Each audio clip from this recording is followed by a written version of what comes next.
Solo levelling के season 2 episode 11 में आपका स्वागत है। लास्ट एपिसोड में हमने देखा था कि जिनो अपना री इवोल्यूशन करने के लिए आया था और मिस्टर जंग उसका नाम देख के बेकुनो को कॉल लगा देते और उससे कहते हैं कि जिनो यहाँ अपना री इवोल्यूशन करने आया था। आगे हम देखते हैं कि यहाँ पहले से ही 3 लोग चेक करने के लिए आए थे। 2 हंटर्स काफी ज्यादा उम्मीदों के साथ अंदर जाते हैं, पर उन दोनों का रैंक ई आता है। उसे देख के जिन्नू के साइड का इंसान काफी ज्यादा डर रहा था, क्योंकि उसे कम से कम सी रैंक लाना था, जिससे वो अपने बेटे के साथ अच्छे से रह सके। पहले 2 हंटर्स का हाल देख के वो काफी ज्यादा डर जाता है और वो जिन्नू को पहले जाने को कहता है और जिन्नू भी मान जाता है। जिन्नू रीवैल्यूएशन रूम में जाता है। वो लेडी उसका नाम पूछती है, फिर जिन्नू अपना नाम बताता है। फिर वो लेडी कंप्यूटर में उसका डेटा चेक करती है। उसे पता चलता है कि जिन्नू पहले से ही री-इवैल्यूएटेड है। वो एक ई रैंक का अवेक हो गया था। लेडी जिन्नू से पूछती है कि क्या आप यहाँ री-इवैल्यूएशन करने आए हैं? जिन्नू कहता है कि हाँ। फिर वो लेडी मन में कह रही थी कि सारे हंटर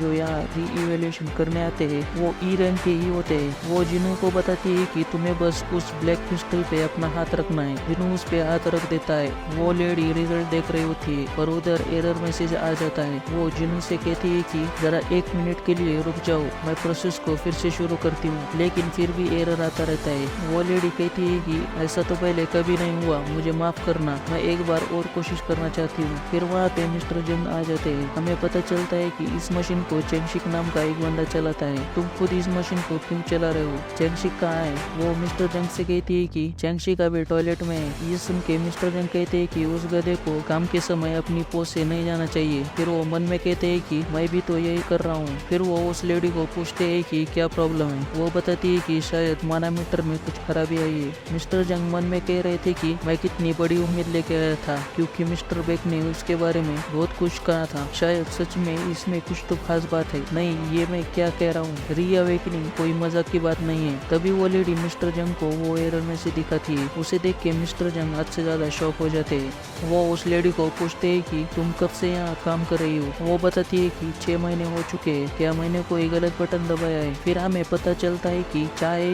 इनके साथ भी शायद कुछ ऐसा ही इंसिडेंट हुआ था, क्योंकि मिस्टर जंग मन में कहते हैं कि चाहे इनके साथ 2 साल पहले यही सब हुआ था। वो उस लेडी को चेंगशिक को बुलाने को कहते हैं। मिस्टर जंग मन में कहते हैं कि मैंने भी इस बात को नोटिस नहीं किया है, इसीलिए मैं अभी तक प्रमोट नहीं हुआ। वो लेडी मिस्टर जंग से कहती है कि आखिर बात क्या है? मिस्टर जंग बताते हैं कि ये कोई एरर मैसेज नहीं है, ये मानामीटर उसको मेजर नहीं कर पा रहा। तुम इसका मतलब जानती हो? मतलब ये है कि हमारा मीटर उसके माना के लेवल को मेजर करने जितना पावरफुल नहीं है। ये सुन के वो लेडी भी हैरान हो जाती है। वो कहती है कि इसका मतलब ये कोरिया का 10वां एस रैंक का हंटर हो सकता है। मिस्टर जंग कहते हैं कि हाँ, वो एस रैंक का हंटर है। फिर हमें हंटर एसोसिएशन के नीचे जिनचुल और चोइजंग को दिखाते हैं। चोइजंग जिनचुल से पूछ रहा होता है कि मिस्टर वू, मैंने सुना है कि डोंगसू अचानक से कोरिया में आया था, क्या ये सच है? उसका रेड गेट इंसिडेंट के साथ कुछ लेना देना नहीं है। जिनचुल उसे बताता है कि डोंगसू ने उन सर्वाइवर्स को नहीं बचाया था। मैं आपको यकीन दिला सकता हूँ,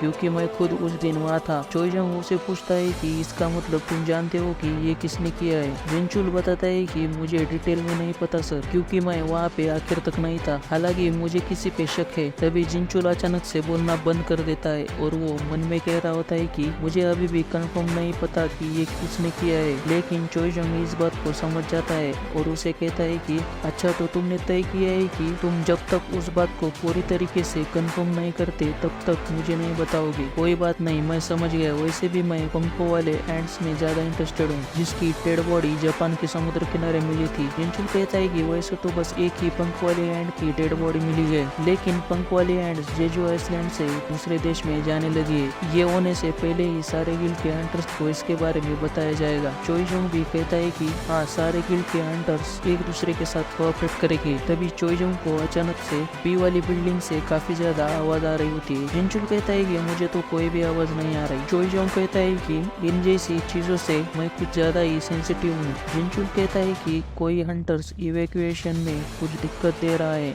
मैं जाके चेक करता हूँ। चोइजंग कहता है कि नहीं, मुझे खुद जाके देखना है। आगे हम देखते हैं कि मिस्टर जंग जिन्हों से कहते हैं कि अभी के मशीन से आपका माना लेवल मेजर नहीं हो रहा। हमें इससे भी ज़्यादा एडवांस मानामीटर चाहिए। इसके लिए हमें हायर अप से परमिशन चाहिए, क्या आप 3 दिन बाद आएंगे? ये सुन के वहाँ के सारे हंटर शॉक हो जाते और वो जिनू के बारे में बात कर रहे होते।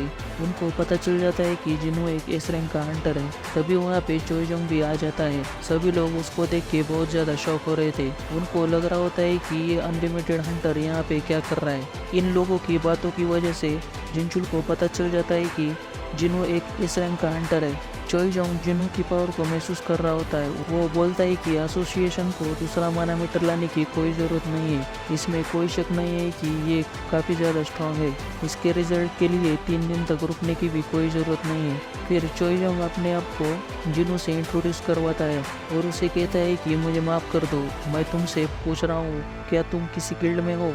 अगर नहीं हो तो हमारे गिल्ड में शामिल होने के बारे में क्या सोचते हो? लेकिन जुनू उसे जरा सा भी भाव नहीं देता और वहाँ से चला जाता है। जाते हुए उसे कहता है कि माफ़ करना, मैं ज़रा बिजी हूँ। आगे वो जाते हुए मन में कह रहा था कि री इवेल्युएशन 3 दिन बाद होगा, तब तक मैं बहुत कुछ कर सकता हूँ। पहले मुझे जल्दी से डीमन कैसल को क्लियर करके होली वाटर को बनाना है। चोईजोंग जिनचू से कह रहा होता है कि क्या मैंने उसे अपने आप से इंट्रोड्यूस नहीं किया? लगता है मैंने अच्छे तरीके से कोशिश नहीं की। तभी चोईजोंग नोटिस करता है कि जिनू गायब हो गया है, वो भी बिना किसी ट्रेस के साथ। इससे उसे लग रहा था कि जिनू एक असिस्टेंट टाइप हंटर है। वो उसे रिक्रूट करने के बारे में सोच रहा था, जिसकी वजह से उसके गिल्ड में 3 एक्स्ट्रा हंटर हो जाते और उसका गिल्ड सिर्फ कोरिया का नहीं बल्कि पूरी दुनिया का सबसे स्ट्रॉन्गेस्ट गिल्ड बन जाता। लेकिन तभी वहाँ पे बेक काफी तेजी से दौड़ते हुए आता है। बेक और चोईजोंग एक दूसरे को देखकर शॉक हो जाते हैं। चोईजोंग मन में कह रहा होता है कि ये यहाँ पे क्या कर रहा है। व्हाइट टाइगर गिल्ड की बिल्डिंग तो यहाँ से काफी दूर है। वो बहुत तेजी से सांस ले रहा है। इसका मतलब वो जितना जल्दी हो सके उतना जल्दी यहाँ पर आना चाहता था। चोईजोंग समझ जाता है कि बेक को जिनू के बारे में सब पता है और चोईजोंग यहाँ पे एक और बात को समझ जाता है, जो रेड गेट का इंसिडेंट था उसमें जो सर्वाइवर को बचाने वाला और कोई नहीं बल्कि जिनू ही था। आगे वो मन में कहता है कि बेक उसे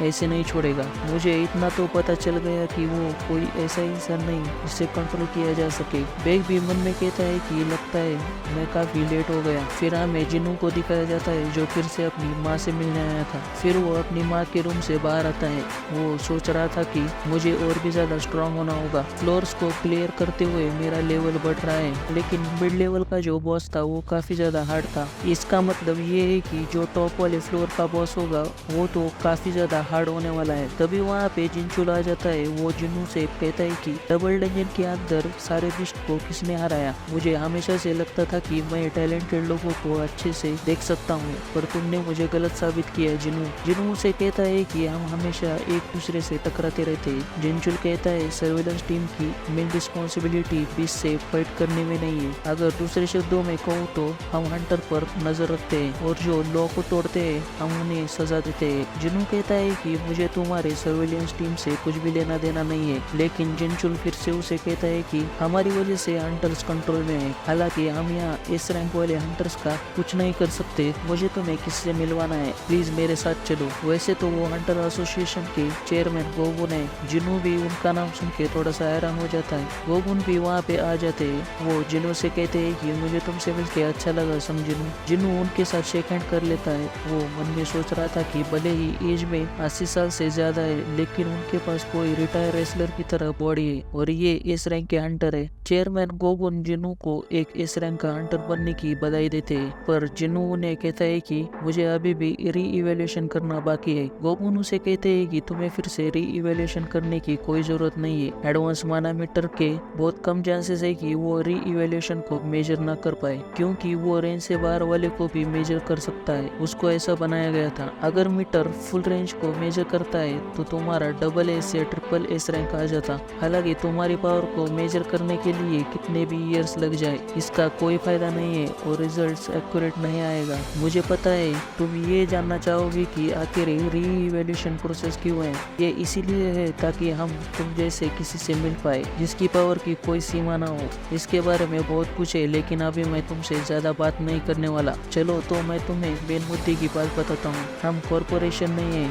तो हम तुम्हें बहुत ज्यादा पैसे देने का वादा नहीं कर सकते। हालांकि मैं तुम्हें दूसरे तरीके से हेल्प कर सकता हूँ। जिनू से कहता है कि आप कहना क्या चाहते हो। गोगुन कहते हैं कि मैं तुमसे ये कहना चाहता हूँ कि मैं तुम्हारे करियर के लिए दूसरा रास्ता प्रोवाइड कर सकता और आज के एपिसोड के लिए बस इतना ही। अगला एपिसोड बहुत ही जल्दी आएगा, तो चैनल को सब्सक्राइब कर देना और मिलते हैं अगले वीडियो में। Bye bye.